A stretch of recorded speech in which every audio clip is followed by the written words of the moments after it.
गोपीचंद पडळकर यांच्यावरती मंगळसूत्र चोरीचा हा आरोप कायम होत राहतो। पण खरंच पडळकरांनी मंगळसूत्राची चोरी केली होती का?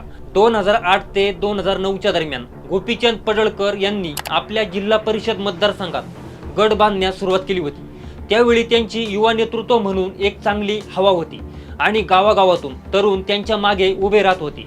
त्यांची ही प्रसिद्धी स्थानिक नेत्यांना आणि प्रस्थापित पक्षांच्या नेत्यांच्या डोळ्यामध्ये खुपत होती।